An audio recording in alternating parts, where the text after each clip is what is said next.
क्या आप भी इंडेक्स फंड और एक्सचेंज ट्रेडेड फंड यानी कि ईटीएफ में इन्वेस्टमेंट को लेकर कंफ्यूज रहते हैं? क्या आपके मन में भी ये सवाल आता है कि कौन से फंड में इन्वेस्टमेंट करना बेस्ट रहेगा? अगर हाँ, तो ये वीडियो आपके लिए है। दरअसल इंडेक्स फंड और ईटीएफ म्यूचुअल फंड में निवेश करने के सबसे पॉपुलर तरीकों में शामिल हैं। पहली नज़र में ये दोनों बिल्कुल एक जैसे लगते हैं क्योंकि दोनों ही इंडेक्स को फॉलो करते हैं, लेकिन इनमें कुछ बेसिक अंतर भी है। क्योंकि अगर आप भी म्यूचुअल फंड में पैसे लगाने के इन दोनों तरीकों में दिलचस्पी रखते हैं तो सबसे पहले इन अंतरों को समझना ज़रूरी है। अब वो अंतर क्या हैं, आपके इन्वेस्टमेंट के लिए कौन से ऑप्शन बेहतर हैं, इन सभी सवालों का जवाब हम आगे आपको इस वीडियो में देने की कोशिश करेंगे। नमस्कार, मैं हूं गुंजन मित्तल और आप देख रहे हैं मनी 9। चलिए सबसे पहले हम इंडेक्स फंड और ईटीएफ को समझते हैं कि आखिर ये होता क्या है।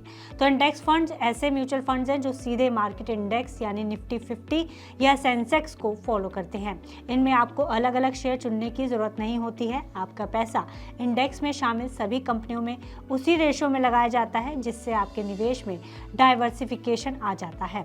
इसे पैसिव इन्वेस्टिंग कहा जाता है क्योंकि इसमें फंड मैनेजर बाजार को मात देने की कोशिश नहीं करता है बल्कि सिर्फ इंडेक्स को ट्रैक करता है। वहीं ईटीएफ भी इंडेक्स को फॉलो करता है, लेकिन इसे स्टॉक एक्सचेंज पर शेयर की तरह खरीदा बेचा जा सकता है। इसकी कीमत पूरे दिन मार्केट में ऊपर नीचे होती रहती है, यानी आप इस मार्केट के खुलने के समय कभी भी खरीद या बेच सकते हैं। अब वहीं इंडेक्स फंड और ईटीएफ में कुछ सिमिलैरिटीज भी हैं, जैसे इंडेक्स फंड और ईटीएफ दोनों ही निवेशकों को डाइवर्सिफिकेशन देते हैं, यानी एक ही फंड में पैसा लगाकर आप कई शेयरों का मालिक बन जाते हैं, जिससे रिस्क भी काफी हद तक कम हो जाता है। इन दोनों में एक्टिव मैनेजमेंट नहीं होता, ये बस एक इंडेक्स को फॉलो करते हैं और इसी वजह से इनमें इन्वेस्टमेंट का खर्च भी काफी कम होता है। लंबे समय में दोनों अच्छे रिटर्न दे सकते हैं क्योंकि मार्केट के पूरे परफॉर्मेंस को ट्रैक करते हैं। ये तो हुई बात इंडेक्स फंड और ईटीएफ में सिमिलैरिटीज की, लेकिन इनमें कुछ फ़र्क भी है और सबसे बड़ा फ़र्क इनके ट्रेडिंग के तरीके में है।